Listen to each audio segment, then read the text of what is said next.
Բացառությամբ, այսինքն մեծ էական նշանակություն ունի առաջին հերթին եղանակային պայմանները, որովհետև շատ սառը եղանակային պայմանների տակ տուֆ քարը ինքը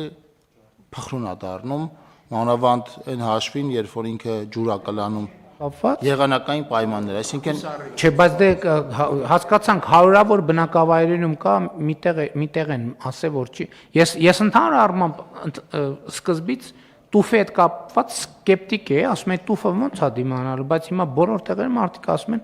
պարոնայք մարզպետներ, ճիշտ եմ հասկանում։ Ես որ ամփոփեմ, պատկերը པարզ կլինի։ Նաև թեքու ռելիեֆը կապ ունի։ Հիմա մենք անում ենք տուֆով բացառապես այն դեպքերում, երբ որ ռելիեֆը ապահովում է ամբողջական ջրահեռացում։ Այսինքն այնտեղ, որտեղ ռելիեֆը չի ապահովում ջրահեռացում, ինքը խնդիր է առաջացնում։ Եվ նախագծերի մեջ այդ տրամաբանությամբ ենք նայում, այսինքն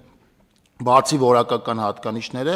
առաջին հերթին եղանակ եւ ռելիեֆ, պարոն վարչապետ, որտեղ ջրի կուտակում է լինում եւ սառը եղանակ է լինում, այնտեղ տուֆով միջգատեստական անձնաժողովը նախագծմանը պետք է ուշադրություն դարձնենք, որովհետեւ կապված մնացած բաներից։ Շատ լավ, Եթե թույլ կտաք մի հարցել էլի, պարոն վարչապետ, այնուամենայնիվ նոր հիշում եմ մի քանի անգամ այս հարցին անդրադարձել ենք, գուցե պատասխանը սպառիչ է, բայց իմ մոտ գոնե էլի նորից այս հարցը առաջանում, որքան է ճիշտ հանդիսությունների սրահին անհատկացնել, որովհետև մեծ հաշվով գուցե ես սխալ եմ ընկալում, բայց իմ կարծիքով դա ինչ որ մեկի բիզնեսն է դառնում, էլի ինչ որ պահի։ Մեծարգո վարչապետ, հարգելի գործընկերներ, փոխվարչապետ Տիգրան Խաչատրյանի գլխավորությամբ մենք այս տարի վերանայել ենք մեր առաջնահերթությունները սուբվենցիոն ծրագրերի մասով եւ հանդիսությունների սրահի կառուցումը արդեն առաջնահերթություն չի մեզ համար։ Սրանք նախորդ տարիներին հաստատված ծրագրեր են եւ 2026 թվականից այս տեսակ աշխատանքներ չեն հաստատվելու։ Բայց ես իմ տպավորություններն ասեմ մարզային այցերից, Էդ էլ կախված է կոնկրետ համայնքից, վարչական ղեկավարից, որովհետև տեղեր կան, որ իրոք տեսնում ես, որ կյանքի կենտրոն է դարձել, խմբեր, կինոդիտումներ, միջոցառումներ եւ այլն, բայց ընդհանուր առմամբ պետքա այսինքն ըստ դեպքի պետքա դիտարկել եւ մաքսիմալ արդյունավետ դարձնել սուբվենցիաները։ Հաշվի առնելով, որ համայնքների ֆինանսական միջոցները եւ սեփական եկամուտների հավաքագրման մասով եւ Հայաստանի Հանրապետության պետական բյուջեից տրամադրվող ահռելի մեծացել են, համայնքները շատ ավելի մեծ ծավալի սուբվենցիոն աշխատանքներ են ներկայացնում եւ մեր մոտ կարիք է առաջացել տեսակավորելու աշխատանքները ըստ անհրաժեշտության, որովհետեւ մենք արդեն 2025 թվականին հաստատել ենք շատ ավելի մեծ ծավալի սուբվենցիոն աշխատանքներ եւ այս տենդենսը շարունակաբար ուրեմն առաջ է գնում եւ դրանով պայմանավորված առաջնահերթություն ենք սահմանել ճանապարհները, սալարկում եւ ասֆալտապատում, նախադպրոցական ուսումնական հաստատությունների շենքերի կառուցում, վերակառուցում, հիմնանորոգում, գազաֆիկացման ցանցի կառուցում, վերակառուցում, խմելու եւ ոռոգման ջրերի ցանցի կառուցում, վերակառուցում։ Լուսավորությունը չէ։ Շնորհակալություն պարոն վարչապետ եւ ուզում եմ լրացնել պարոն Խուդացյանի խոսքին, որ բոլոր նշված ուղղություններով հատկապես եւ առաջնահերթորեն նախագծման որակին ենք ուշադրություն դարձնում։ Առաջ, եթե մենք որոշակիորեն հանդուրժող էինք ոչ մեր պետական բյուջեի ստանդարտներին համապատասխան նախագծերով իրականացվող կառույցներին, ապա հիմա քաղաքաշինության կոմիտեն նախապես եւ ջրային կոմիտեն, եթե դա վերաբերում է ջրային ենթակառուցվածքներին, ճանապարհային դեպարտամենտը, եթե վերաբերում է ճանապարհներին, մինչեւ նախագծման որակի վերաբերյալ դրական եզրակացություն չեն տալիս, կոնկրետ նախագծի առնչությամբ մենք այդ նախագիծը չենք հաստատում։ Եվ հիմա մարզպետներն էլ երևի գիտեն, եթե մենք ունենում ենք օրինակ ամեն բերված ծրագրից ամեն 5-ից օրինակ կարող է 2-ը վերադարձրացնենք տարվա ընթացքում, բայց առավելապես դրանք բացի պարոն Խուդացյանի կողմից նշվածները, որ առաջնահերթություններն են կստուգությունների որոշել, նախագծման որակի պատճառով են հիմնականում հետաձգվում ու մենք չենք մերժում, մենք ընդհանրապես ժամանակ ենք տալիս, որ նախագիծը բերվի պատշաճ տեսքի նոր ներկայացվի հաստատման։ Մեծարգո վարչապետ արդեն երկրորդ համայնքապետից եմ լսում հետևյալ նախադասությունը, որ այս տրամաբանությամբ սուբվենցիաների դեպքում 1-2 տարի հետո մենք մեր աշխատանքները կավարտենք եւ տեղ չենք ունենալու ծախսելու։ Երևի թե պետքա մտածել արդեն նոր տիպի ծրագրեր իրանց հետ համաֆինանսավորմամբ իրականացնելու մասին, օրինակ, ասենք ջրագծերի եւ ջրային ցանցերի ամբողջական վերակառուցում եւ վերանորոգում։ Ինձ թվում է չափազանցրել է, որովհետեւ հենց նույն ջրագծերի հետ կապված, օրինակ նախորդ օրը Թալին խոշորացված համայնքի ղեկավարի հետ որ քննարկում էինք, ինքը ասում է որոշակի լարված եմ ջրագծերի հետ կապված, բայց հիմա տեսնում եմ մենակ Թալինում մի 10 հատ ջրագծի բան կար, ծրագիր կար։ Ուղղակի ջրագծի հետ ջրագծի ռոռոկման եւ խմելու ջրի հետ կապված խնդիրները այնքան մեծ են, որ հլա դեռ ես շատ ուրախ կլինեմ, որ այս առաջի փուլի ասֆալտ եւ այլն արդեն ավարտենք եւ անցնենք կոնկրետ ջրի կառավարման պրոբլեմատիկան ամենալուրջն է եւ բացի նախորդող շրջանի մարտահրավերներ դիմացել են մարտահրավերներ գալիս կլիմայի փոփոխություն եւ այլն այդ առումով իհարկե հիմա ես որ նայում եմ ես կարող եմ իմ ծննդավայրի օրինակով ասել որ արդեն մոտ ենք նրան որ կարող ենք ասել որ 7 տարվա առաջվա համեմատ կդառնա անճանաչելի արդեն շատ մոտ ենք դրան բայց իհարկե աշխատանք միշտ էլ կգտնվի կարծում եմ բայց դա իրականում ուրախալի գնահատական է որը շատ պոզիտիվ բան է տալիս մեսեջ է տալիս բայց նաև պարոն Խաչատրյանը նախագծման որակին անդրադարձավ որը շատ կարևոր է նախորդ օրը մենք տարածքային կառավարման եւ ենթակառուցվածքների նախարարի հետ էինք հանդիպում եւ ինքը ինձ հարց տվեց ասեց որ պաշտոնավարման մի տարին է լրանում ինչ կասեք ինչի վրա հատուկ ուշադրություն դարձնեմ ես մի բառ եմ ասեմ որակի նախագծման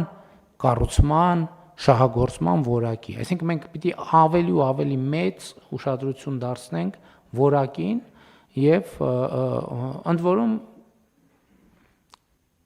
նախորդ շերտի որակի հարցը լուծելիս հաջորդ շերտի որակի հարցն է գալիս ասենք նախկինում մենք մտածում էինք որ զուտ ոնց անենք որ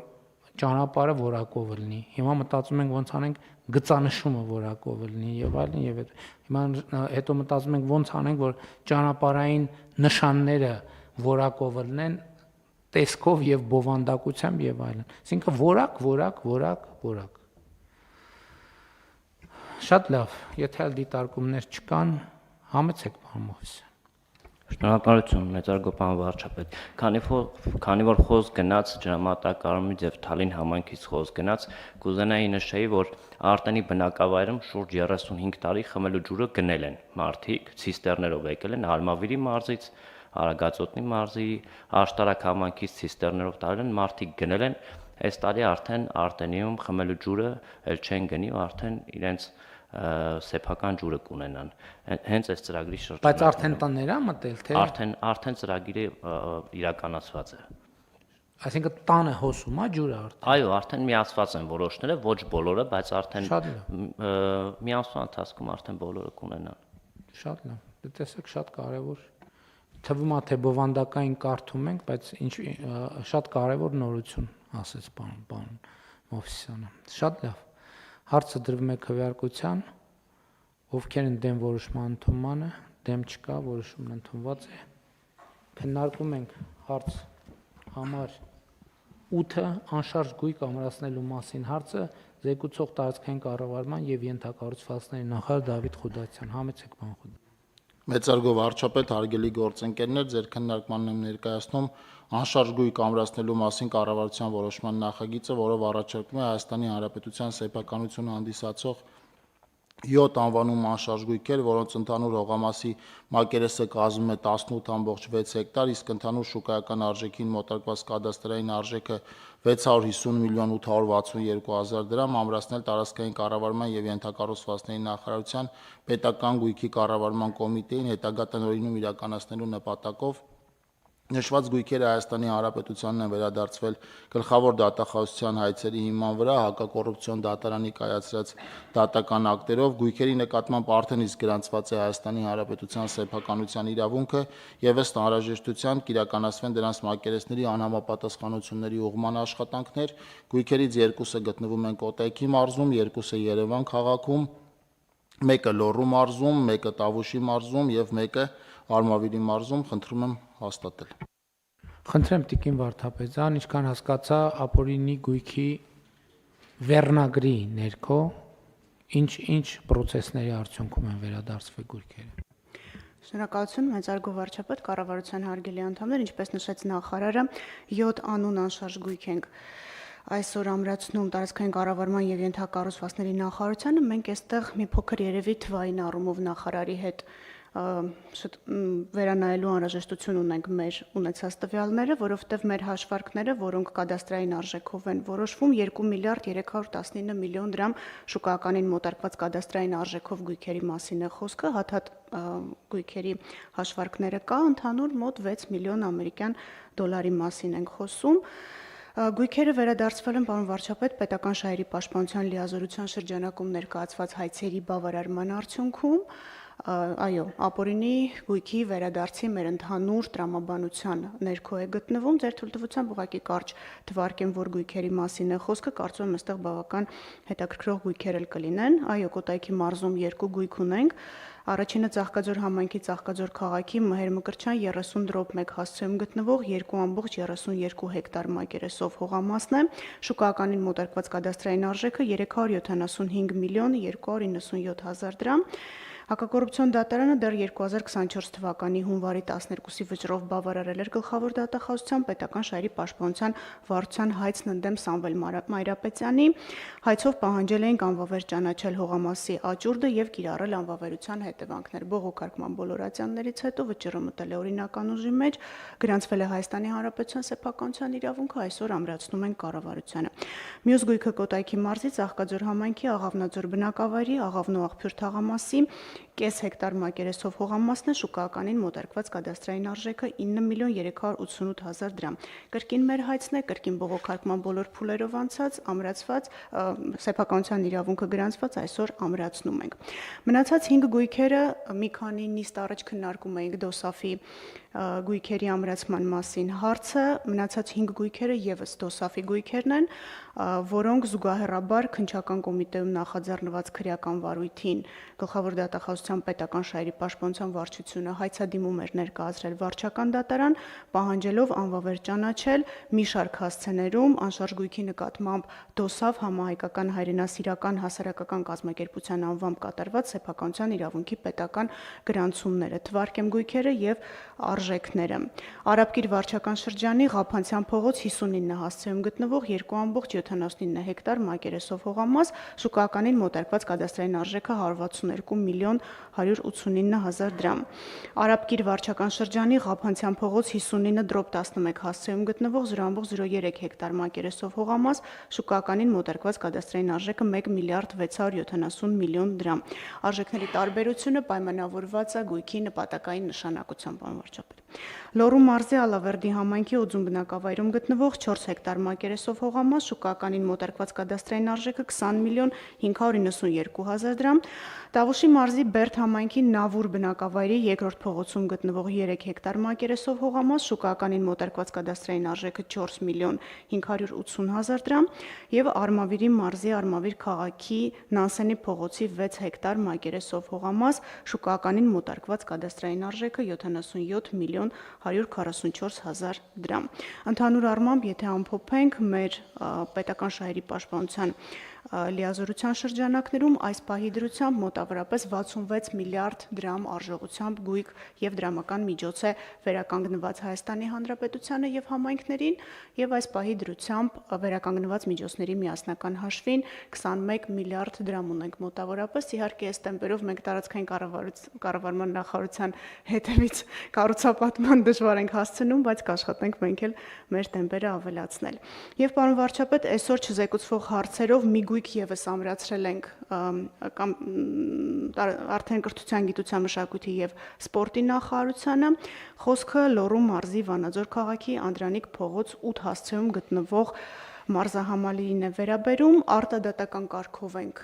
գույքը վերադարձրել, նմանություն ուներ Սպարտակ մարզադաշտի հետ կատարվածին, ուղղակի կրթության, գիտության, մշակույթի եւ սպորտի նախարարի հետ շատ օպերատիվ եւ համակարգված աշխատանքի արդյունքում կարողացանք կանխել եւ ըստ էության տեղի էր ունենում աճուրդով գույքի արժեքի նվազեցում, ըստ երևույթի նպատակ ունենալով հետագայում ոչ նպատակային նշանակությամբ օգտագործելու, այս դեպքում արդեն իմ միջնորդագրով վարչապետի աշխատակազմը տեղեկացվել է խնդրի մասին եւ արտադատական կարգով դատախազական ներգործության արդյունքում այսօր կառավարության արդեն որոշմամբ գույքը կպատկանի կրթության, գիտության, մշակույթի եւ սպորտի նախարարությանը։ Այսքանը խնդրեմ, եթե հարցեր կա, սիրով կպատասխանեմ։ Շնորհակալություն, պարոն վարչապետ։ Ես այսպիսի հարց ունեմ, այս գույքերի մի մասը իրենք օրինակ անտառային հողեր են, բնականաբար վերադարձվում են անտառային։ Մի մասը արոտավայր է, դառնում է արոտավայր, բայց մի մասը ենթադրում եմ իրենք տնտեսական գործունեության համար նախատեսված հողեր են։ Ես կուզեի այս համասի վրա էլ իթև կա վիճակագրություն դա էլ ներկայացնեիք, որովհետև շատ կարևոր է, որ եթե դրանք ապօրինի եղանակով ձեռք են բերվել, հիմա պետությունը դա հետ է վերադարձնում, բայց նաև օրինական եղանակով նորից վերադարձվի տնտեսական ակտիվ գործունեության դաշտ, այսինքն չվերցնենք, այլ եթե վերցրել ենք, շատ լավ է, նորից օրինական աճուրդներով դա գնա։ Այստեղ սկզբունք կա, որ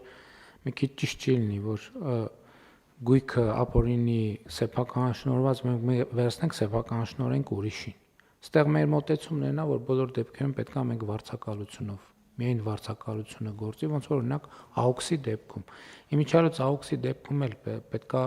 ես մի անգամ անցնում էի մտա այնտեղ շինարարական աշխատանքներ էին կատարվում, հիշեք,